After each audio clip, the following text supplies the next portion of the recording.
How's it going, everybody? It's AJ, and hey, we have the Game Awards coming right around the corner. It's about like less than 3 weeks away before it is going on. I believe it's like in early December 11th or something like that. And they just recently had the nominees released, and so I wanted to take the time to go through each and every category and put in my vote and go over why I am choosing whatever I choose depending on who's available to be voted for in each category. And yeah, so I hope you guys enjoy this one. I just wanted to make a quick video here showcasing all the votes that I decided to go for. So here we go. I'm starting from the last one because if you go to all the categories, they actually start off with the Game of the Year, and I feel like ending this video at Game of the Year will be more it'd make more sense. So let's go ahead and just start with Best Esports Team and then work our way left, I guess, to Game of the Year. So here we go.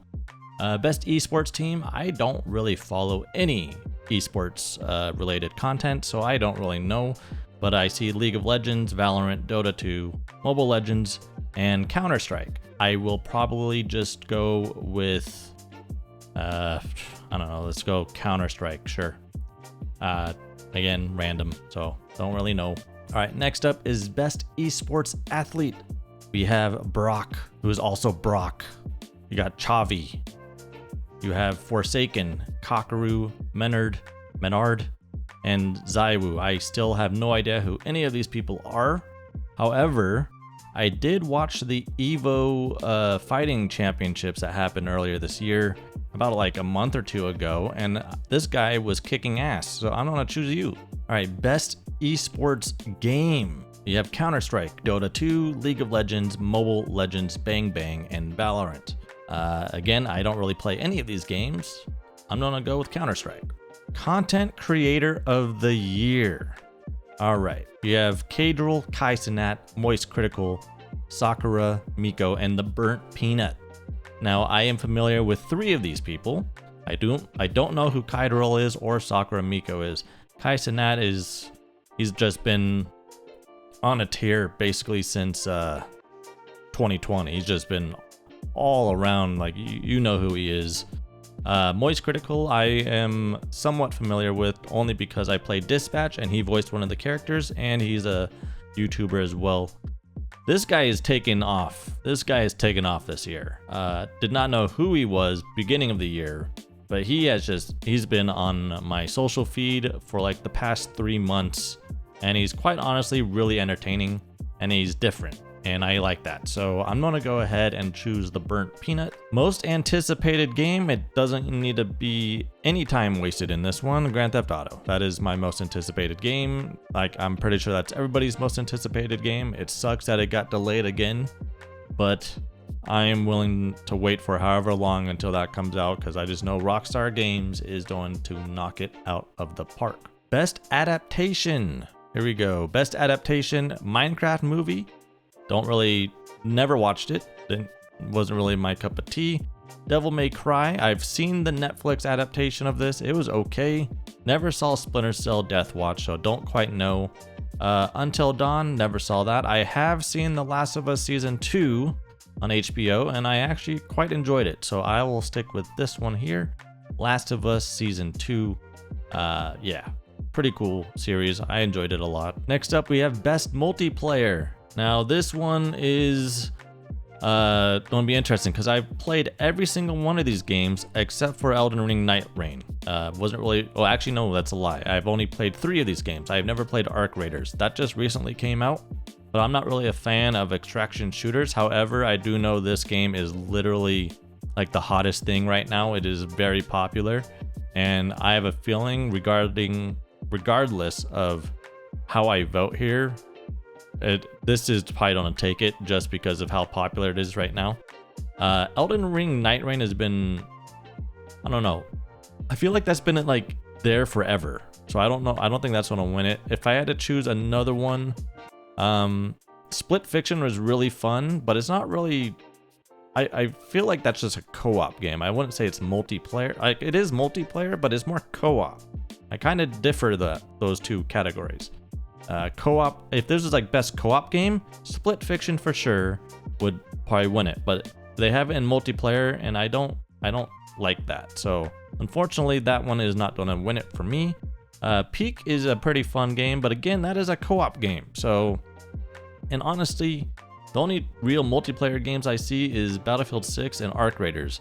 Battlefield 6 is really fun. I am enjoying the heck out of it. I've been playing it like a lot with my own time, but I feel like Arc Raiders by itself is probably gonna win it, even though I never played it, but I have played Battlefield 6. So for me personally, I'm gonna vote Battlefield 6 just because I have played it and I've never played Arc Raiders, but due to popularity vote and likely how it's gonna go, Arc Raiders will likely take this category if I had to assume, but there we have it. Best sports racing. All right, here we go. So you have EA Sports FC 26, F1 25, Mario Kart World Rematch, and Sonic Racing Cross Worlds. I have only played 2 of these games, Mario Kart World and Rematch. If I had to choose personally off of what I have played and the most fun I have had, I would choose Rematch. Me and a couple of my buddies have been playing this game a lot throughout the year, and it has been a really fun time. Best sim strategy. I've never played any of these games. I have played the demo though for Alters, which was okay. Just because of the sake of dinosaurs, I'm gonna choose Jurassic World. I mean, that's as simple as it'll get there. Best family game. Here we go. Okay, so this is where I have more familiarity, and I'm gonna definitely be choosing Donkey Kong Bonanza here, just because I have played it and I enjoyed the heck out of this game way more than I had with Split Fiction. Both really good games, but I am definitely going to choose Donkey Kong just because of how expansive that game is and how expressive it is, and how there's so much stuff you can do there. Lego Party, I never played it. Lego Voyagers, I never played it. And again, these are good, but I will take Donkey Kong over all those other ones for sure. Best fighting game. You got 2XKO, Capcom Fighting Collection 2, Fatal Fury, Mortal Kombat, and Virtua Fighter 5. I am only really familiar with 2 fighting games in my life, which is Mortal Kombat and Street Fighter. So I'm just gonna choose, well, this is a collection though, so I don't even know if that's considered new.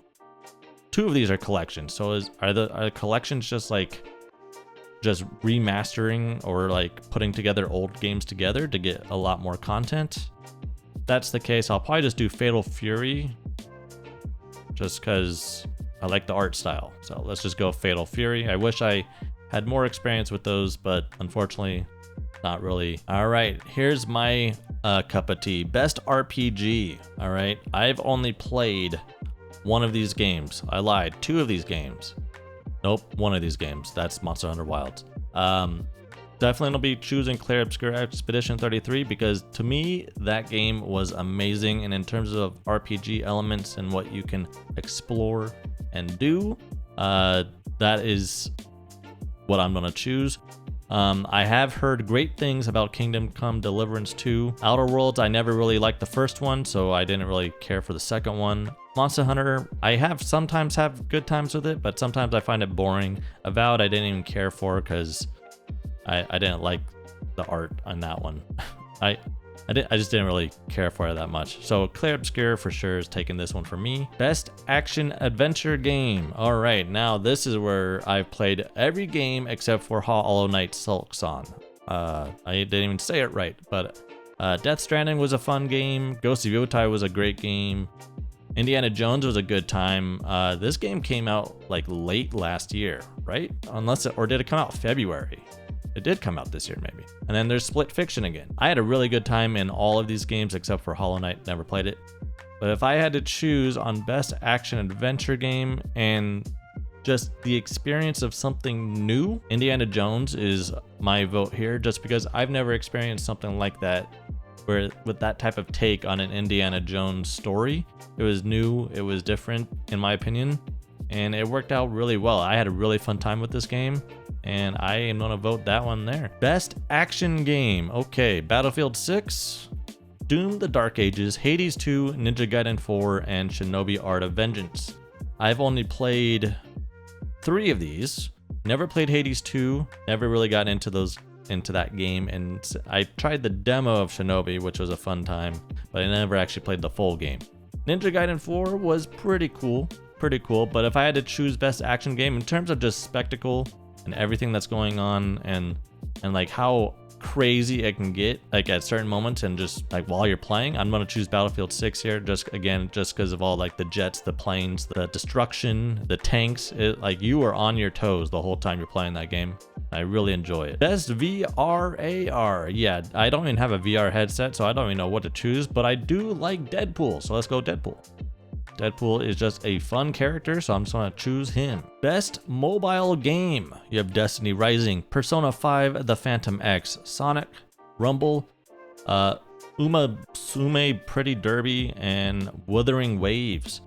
Destiny Rising I never played. There's actually only one game here that I actually play on my own free time, and I actually quite enjoy it, and that is Wuthering Waves. It's probably the only gacha game I'll ever play. Best debut indie game. Now they did take off a game here because it technically was not a debut game, but Megabonk, the creator for that, took his vote out, so there will actually be another game here added in the future. But as a best debut indie game, I would have to, I mean, I've played Clair Obscur and I have played Dispatch. Both of these games are amazing. And in terms of impact and like just like, holy cow, that's amazing. Clair Obscur is gonna probably win this one, and this is what the one that I'm gonna choose for. But I have to say, if you have not tried Dispatch, try it right now, because this game right here is amazing. It is one of those Telltale games, and you are in for a crazy, funny, and just a really awesome story. So I'd highly recommend Dispatch. Best independent game. So these are for outstanding creative and technical achievement in a game made outside the traditional publisher system. So independent games, they're not published by they don't have like a huge backing. Absalom, Ball-X Pit, Blueprint, Hades 2, Clair Obscur, and Hollow Knight. I've only played one of these games, so I'm just gonna have to choose Clair Obscur. Best community support. All right, so this is like which one has the best community. Baldur's Gate 3 is awesome. Love that game. Final Fantasy 14 is probably one of the best MMOs I've ever experienced besides WoW. Like if I had to choose out of all the MMOs I would play outside of WoW currently, Final Fantasy 14 for sure. Fortnite, yeah, I never really got into it. Helldivers 2 is a really fun time. I really enjoyed Helldivers 2. And No Man's Sky, never got into it.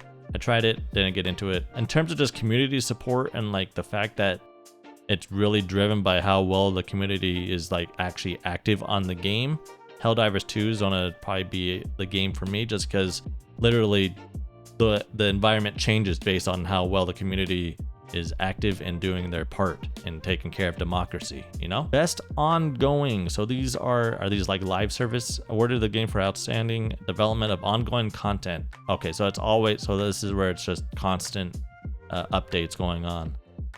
Again, probably Helldivers for me. Final Fantasy, like I haven't played it in like years, but I do know they're always adding content. Fortnite's always adding content. But I'm gonna go Helldivers just because I personally played it. Games for impact. Pro, social, meaning, or message. I've never played any of these. I don't know. I am familiar with this one just because I've seen it on the store, so I'll just choose that one. Innovation and accessibility. Okay, so this is for accessibility settings and all that, what they've done. Assassin's Creed Shadows. I'm not quite sure what they've done like per se, but I have played this one and this one. So if I had to choose, I'd probably just go Doom, the Dark Ages, because I'm sure the accessibility in that's pretty good. Best performance. All right, well, just out of awesomeness and how important of a character they were and their respective storylines and everything, and just like in terms of impact, just before I say who I'm gonna say, your nominees are Ben Starr, Charlie Cox, Erika Ishii, Jennifer English, Konatsu Kato, and Troy Baker. He was great in as Indiana Jones, but three of them being from Clair Obscur is like valid. Like that game is just so good in voice acting, and it's one of the reasons why that game is amazing is because of the voice acting. So the fact that the three main voice actors are here makes total sense to me. Go Viote, she did good. And then Same with Konatsu Kato. She did really well in Silent Hill F. She's also starting to record. I think she's starting to stream herself playing the game. So she's playing the game as herself, and she's actually gotten quite popular recently because of her reaction. So it's kind of funny seeing her. But in terms of impact, in my opinion, and like for me, Charlie Cox, just because of the fact that his character is so beloved and loved in Clair Obscur Expedition 33, and the story revolving around him was crazy. And just like, yeah, I can't really say much in case you haven't played the game, but his character, yeah. For those who come after, right? For those who come after. All right, best audio design. Ooh, okay. Battlefield 6, Clair Obscur, Death Stranding, Ghost of Yotei, and Silent Hill F. Man, I don't really pay that. Oh, okay, this also has in-game audio. Okay, so in-game audio and sound. Silent Hill F has really good sound design, I feel like, just because that's like the whole point of it, is trying to scare you, and so it really relies on it. Death Stranding's pretty good too. Clair Obscur is pretty, I mean, they're all really good games. Battlefield 6 is pretty good. I would have to say Silent Hill F personally, just because of trying to get you scared and all that, and really relies on audio design. So I'm gonna choose that one for sure. All right, here we go. Best score and music. No debate, no need to look at anything.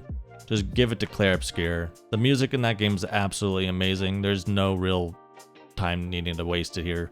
This is by far the best music of any game all year long that I ever experienced, and I am just gonna say this one for sure. All right, best art direction. All right, so we have Clair Obscur, Death Stranding, Ghost of Yotei, Hades 2. You're getting a lot of the same games on these later categories just because you're nearing the end.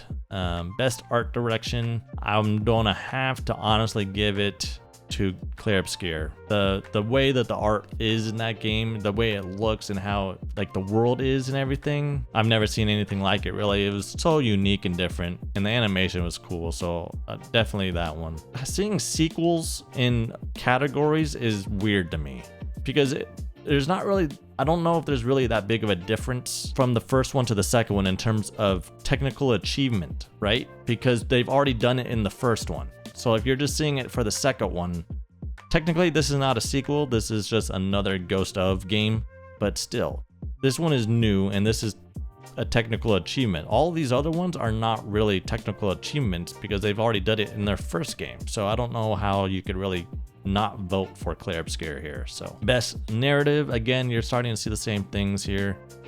Never played Kingdom Come Deliverance 2, but I've heard great things about it. But in terms of story and everything, Clair Obscur for sure. That the story in that game's awesome, so just gonna choose that one there. The whole story about like the painters and the writers and how they intertwine that into this game is awesome. Best game direction, creative vision and innovation in game direction and design. Just give it to Clair. Just give it to Clair. All right, that is innovation at its best and so unique of a direction. This one is pretty cool. I will say the creative visions of Split Fiction was awesome, and how they did that. I would say that one's probably my second option if I had to choose if this was not nominated. Split Fiction is really good too. There's moments in that game where they do the intertwining and all that of like the two worlds, like multiple worlds and all that with the two characters. It's like, holy cow, how did you even think of that? And here we go, the last and final one, the most important one of the Game Awards, the Game of the Year. Your nominees are Clair Obscur, Death Stranding 2, Donkey Kong Bonanza, Hades 2, Hollow Knight, Silksong, and Kingdom Come Deliverance 2.